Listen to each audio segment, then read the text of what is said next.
High বন্ধুরা, আমি সোমনাথ। আর তোমরা সবাই দেখছো আমার একটা ছোট্ট ইউটিউব চ্যানেল বঙ্গবাসী সোমনাথ। আর আজকের বঙ্গবাসী সোমনাথে এই প্লেসটার মধ্যে আমি ভিডিও বানাতে এসেছি। আজকের ভিডিওটা বেসিক্যালি বন্ধুত্বের উপরে নির্ভর করে। আজকের যে সিরিজ, এটা আজকেরটাও সিরিজ টাইপের ভিডিও বানাচ্ছি। এটা বন্ধুত্বের উপরে নির্ভর করে ভিডিওটা বানাচ্ছি। তো আগের দিন যেই জায়গাটা আমি দেখিয়েছিলাম সেই জায়গায় আজকে আমি ভিডিও বানাতে যাইনি। তো আজকে আরেকটা নতুন জায়গায়, রাস্তাটা পুরো ফাঁকা রাস্তা, তোমরা বুঝতে পারছো। এই রাস্তাটা আজকে ভিডিও বানাতে এসেছি। আজকের কন্টেন্টটা মানে পুরোপুরি ইমোশনালি কন্টেন্ট। ইমোশনালটা হলো বন্ধুত্বের ওপরে, যে আমাদের ছোটবেলার সেই সময়গুলো, ছোটবেলার সেই স্মৃতিগুলোকে নিয়ে আজকের ভিডিওটা চালু করছি আমি। তো সবাই পুরো ভিডিওটা দেখো, পুরো ভিডিওটা দেখে আমাকে কমেন্টে অবশ্যই জানিও যে ভিডিওটা তোমাদের কেমন লেগেছে। আর তো চলো কিছু শুটিং বা কিছু দেখানো যাক, তোমাদের সাথে শেয়ার করা যাক। তো চালু করছি ভিডিওটা পুরোটা। তো সবাই পাশে থেকো। আলোটা আসছে তো? ওকে। এবার সামনের দিক দিয়ে এটা মানে গাড়িগুলো চলে যাক, তার 1 সেকেন্ড। Start, ready? টাকা দিয়ে সবকিছু কেনা যেতে পারে, কিন্তু বন্ধুত্বের যে সময়গুলো, সেটা কি আর টাকা দিয়ে কেনা যায়? হয়েছে কিছুটা, মানে পারফেক্ট আসছে না শট, না এখানে? তো আমার যেটা গাড়িটার সামনে ছিল ওই শটটাই বেটার আসছে নাকি? আচ্ছা, ডায়লগটা ছিল টাকা দিয়ে সব হচ্ছে না, অনেক কিছু মানে অসুবিধা হয়েছে। 1 সেকেন্ড, 1 সেকেন্ড, এখন কাট করো দাঁড়া, একটু সাইডটা করো। এই জায়গায় ঠিক লাগছে ভিডিওটা?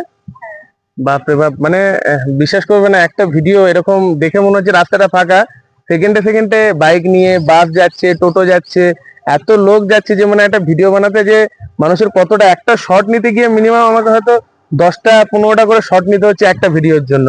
এ কন্টিনিউ গাড়ি চলে যাচ্ছে। এবার ছোট শর্ট ভিডিও, সেই শর্টগুলো যখন মানে আমি মানে দেবো, গাড়ির আওয়াজ থাকবে, এই থাকবে, জিনিসটা শুনতে ভালো লাগবে না। আমার অতটা ডেভেলপ না আমার মাইকটা, যে আদার সাউন্ড গুলোকে ক্যাপচার না করে শুধু আমার সাউন্ডটাকে দেবে, সেটা তো হচ্ছে না। তো কন্টিনিউ ওরকম গাড়ি ঘোড়া যাচ্ছে, তো তাই জন্য ভিডিও বানাতে কিছুটা সময়, কিছুটা অনেকটাই, কিছুটা না অনেকটাই অসুবিধা হয়। কারণ একটা ভিডিওতে এতগুলো করে শর্ট নেওয়া মানে প্রচন্ড কষ্টের ব্যাপার। তো এবার দেখছি এই রাস্তাটা একটু চেঞ্জও করার চেষ্টা করছি, কারণ এই জায়গায় অনেকক্ষণ ধরে ভিডিও বানালাম, 2 একটা শর্ট দিলাম এখানে। তো আরো কিছু শর্ট যদি দেওয়া যায় তাহলে চেষ্টা করছি আমি এখানে আরো 2 একটা শর্ট দেওয়ার এখানে, তারপরে আলাদা জায়গায় গিয়ে একটা নতুন ভিডিও আবার মানে পরের শটটা অন্য জায়গায় গিয়ে দেওয়ার চেষ্টা করছি। তো এবার আমি দেখছি একটা অন্য কোনো জায়গায় যাওয়া যায় নাকি, কারণ এই জায়গাটা এত গাড়ি ঘোড়া, সব মানুষগুলো মনে হচ্ছে যারা সাইকেল নিয়ে যাচ্ছে এখান থেকে আগে এমনি করে দেখছে। তো এই দেখাটাতে আমার একটু মানে আমি নিজে মানে মাইন্ডটা কনফিউজ হয়ে যাচ্ছে, যে এরকম করে যখন কেউ দেখছে রাস্তায়, তো সেই জায়গায় ভিডিওটা বানাতে একটু অসুবিধাই হয়। আর এত আওয়াজ, এখানে আওয়াজে আমার ছোট মাইক, মানে কম দামি মাইক, তো সেই হিসাবে মাইকে কতটা সাউন্ড ক্লিয়ার, মানে ক্লিয়ারিটিটাও আসতে হয়তো পারছে না। আর শর্ট ভিডিও বানানোর সময় কি মানে যে ক্যামেরা আমার ধরে রয়েছে তাকেও একদম স্টিল ভাবে ধরে থাকতে হয়, আর আমার সাউন্ডটাও যাতে কোনো আদার্স আওয়াজ না আসে সেই চেষ্টাও করছি, যাতে সাউন্ডটা, বাইরের সাউন্ডটা এখানে না ঢোকে। এবার আওয়াজ তো থাকবে, এবার কিছু করার নেই। এবার চেষ্টা করছি আরেকটু সামনে কিছুটা এগিয়ে গিয়ে যদি কিছু ফাঁকা রাস্তা পাওয়া যায়, সেখানে গিয়ে আবার একটা ভিডিও বানানোর চেষ্টা করছি। সবটাই ধরে রাখছি, এখানের এরিয়াটা যেমনি দেখছো সবাই, আমার বেসিক্যালি এটাই দেখানো, এই ব্লগটার মধ্যে জাস্ট এটাই দেখাতে চাইছি যে এখানে জায়গাটা কেমনি। জায়গা তো এখানে নো ডাউট সুন্দর, আমি আগের দিনের ভিডিওতেও বলেছিলাম এখানে খুব সুন্দর। আমাদের এখানে প্লেসটা দুর্গাপুর আমাদের খুব সুন্দর প্লেস। আগের দিনের প্লেসটা ওটা একটু এখান থেকে দূর হয়ে যাচ্ছে বলে আমি আর গেলাম না। আর আজকের প্লেসটা এরকম ফাঁকা রাস্তা দেখে আমি আজকে এখানে এসে দাঁড়ালাম। কিন্তু আহ, যেদিক দিয়ে তুমি দুর্গাপুরের প্লেসকে দেখবে না কেন, প্রত্যেকটা জায়গায়, আর দুর্গাপুরের এরকম এরকম জায়গা আমি কিন্তু আমার ভিডিওতে এরকম প্রত্যেকদিন দেখাই। প্রত্যেক সপ্তাহে যে ব্লগ গুলো আমার আসছে, সেই প্রত্যেকটা ব্লগেই আমি আমার এরকম দুর্গাপুরের আলাদা আলাদা প্লেস দেখাই। আমি বুঝতে পারছি না আজকে কি গাড়ির সাউন্ড গুলো বেশি, না আমার ভিডিও বানাতে এসেছি বলে গাড়ির সাউন্ড গুলো আজকে বেড়ে গেছে, আমি বুঝতে পারছি না। তো যাই হোক, সবাই এই ভিডিওটা দেখো, পুরোটা দেখো, সবাই পাশে থাকো। তো চলো আরো কিছু জায়গা দেওয়া যাক। তো চলো চলে আসো, গাড়িতে ওঠো, ভিডিওটা এবার বন্ধ করে চলো একটু যাওয়া যাক আবার।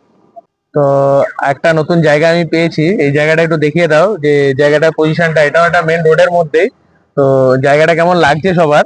তো এই জায়গায় ভাবছি আরো 2টো শুট নিয়ে নেওয়া যাক, কারণ একদিনে 3টে 4টের বেশি শুট নেওয়া যায় না।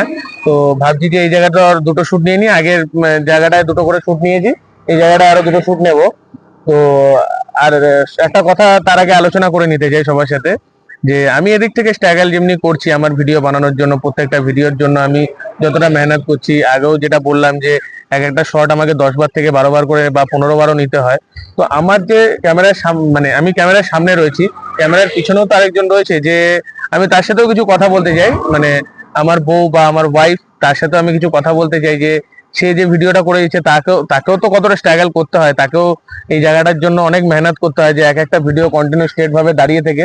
তো আমিও তারও কিছু মানে কথা আমি শুনতে চাই, সেও কিছু বলুক যে মানে তার কতটা কষ্ট হচ্ছে বা তার কতটা কি হচ্ছে, যেমনি আমি গুছিয়ে জিনিসটা আগে করছি, তাকেও কতটা গোছাতে হচ্ছে জিনিসটা, সেটা নিয়েও তার সাথে একটু আমি আলোচনা করতে চাই। তো ক্যামেরাটা তুমি আমার হাতে দাও, আমি তোমার তোমার কিছু কথা এখানে আমি রেকর্ড করতে চাই। স্ট্রাগল সবকিছুর জন্যই আছে, একটা ভিডিওর জন্য অনেক স্ট্রাগল আছে, কারণ শুনতে লাগে ওই দুটো লাইন, কিন্তু ওটাকে পারফেক্ট করবার জন্য 10 থেকে 15 বার শট নিতে হয়। তো তুমি ক্যামেরার সামনে রয়েছো, তো তোমাকে যেমনি বলতে হচ্ছে, আমাকেও বারবার ক্যামেরাটাকে ধরে পজিশন বোঝাতে হচ্ছে তোমাকে, বা কোথায় ভালো লাগছে কোথায় ভুল হচ্ছে তোমার, বা তোমাকে কিরকম লাগছে না লাগছে সেটা আমাকে বুঝতে হচ্ছে। স্ট্রাগল হয়, কিন্তু এই স্ট্রাগলটার পিছনে খুব আনন্দও রয়েছে, সব বন্ধুরা তোমাকে পছন্দও করছে, এটাই আমি হ্যাপি। ঠিক আছে, স্ট্রাগলটা খুব মজাদার, আরো মজাদার হবে, এটাতে হ্যাপি আর। তো সবাইকে হয়তো আমি এটাও শোনাতে পারলাম যে ক্যামেরার পেছনে সে কি করে কাজ করছে। আর এই জিনিসটাও একটু সবাইকে দেখা দরকার যে যারা সামনে ভিডিও করে আর যারা ক্যামেরার পিছনে থাকে তাদেরও কতটা কষ্ট হয়, কারণ তারা স্টিল ভাবে কিন্তু দাঁড়িয়ে থাকে। আর আমি বেসিক্যালি শর্ট ভিডিও বানাই, শর্ট ভিডিওর জন্য কিন্তু তাও লং ভিডিওতে একটু হিললে অসুবিধা না, শর্ট ভিডিওতে কন্টিনিউ তাকে স্ট্রেট ভাবে দাঁড়িয়ে থাকতে হয়, আর একটা শটে পারফেক্ট হয় না। একটা লং ভিডিও করার সময় আমি অনেক বকবক করতে থাকি, সেটা হয়ে যায়, কিন্তু শর্ট ভিডিওতে আমি যে ডায়লগ টাইপের ভিডিওগুলো সেগুলো এক একটাতে শর্টে পারফেক্ট হয় না, সেগুলোতে অনেক কটা শর্ট নেয়ার থাকে বা একটু অসুবিধা তো থাকে।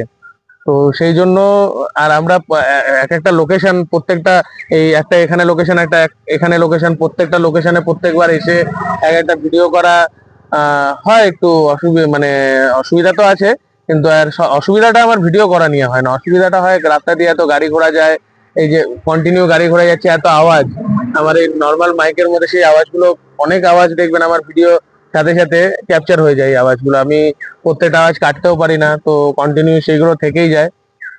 এটার জন্য একটা অসুবিধা হয়, এই আওয়াজটা নিয়ে একটু অসুবিধা হয়। এছাড়া সাধারণত ভিডিও বানাতে অসুবিধা হয় না, কারণ ভিডিও শর্ট যত আমি যত বেশি নিচ্ছি, যত আমার এইটাতে একটা এক্সপিরিয়েন্সও বেড়ে যাচ্ছে যে প্রথম শটটা যখন আমার 10 বার নিতে হয়, তারপরে শটটা আমি 8 বারে ক্লিয়ার করার।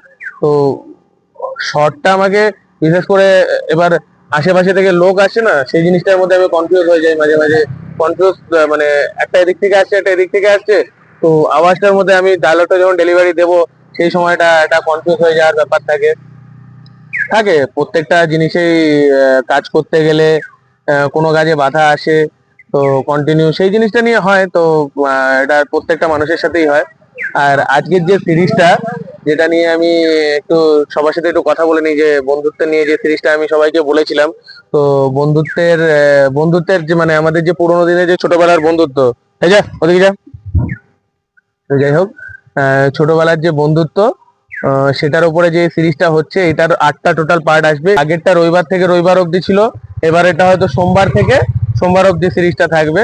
তো এবার দেখি, একটা প্রথমবারের সিরিজটা যেটা কাজ করলাম সেরকম ভাবে একটা চললো না, তো কিন্তু কন্টেন্ট আমার অরিজিনাল ছিল, আগেরটা ছিল মধ্যবিত্তের উপরে। এবারে যে সিরিজটা 8টা পার্ট থাকবে, 8টা পার্টই এটা হবে মানে বন্ধুত্বের একটা ভালোবাসা, মানে আমাদের যে বন্ধুত্ব সেটার উপরে একটা নিয়ে এই সিরিজটা তৈরি করছি। তো এই সিরিজটা যাদের যাদের এই সিরিজটা এটাই শুট চলছে, আজকে 4টে ভিডিও হয়ে গেল বানানো। তো কালকে এটা নিয়ে আরো, কালকে যদি সময় পাই কালকে ওই বিকেল করে আরো 4টে ভিডিও বানিয়ে রাখবো, টোটাল 8টা ভিডিও আমার হয়ে যাবে। এই 8টা নিয়ে আমার এই সিরিজটা, যারা যারা সিরিজটাকে আগের সিরিজটাকে দেখেছো বা এই সিরিজটাকে যারা যারা দেখবে, চ্যানেলটা সাবস্ক্রাইব করে দিও। আর তোমাদের বন্ধুদের কাছেও লাইক শেয়ার সব কমেন্ট যারা সবকিছু করে দিও, যাতে সবাই মানে আমার ভিডিওটা আরো মানে বেশি ভালোবাসে, সবার সাথে যদি একটা আরো ভালো আলাপ হয়। আর আজকে চেষ্টা করব তোমাদেরকে প্রত্যেকটা শনি রবি সোম আমি 3 দিন একটু লাইভে আসারও চেষ্টা করি।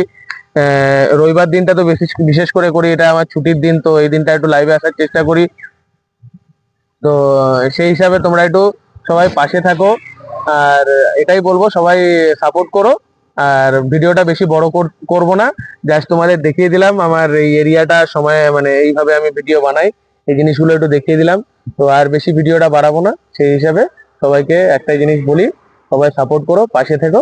সবাইকে অসংখ্য ধন্যবাদ জানাই।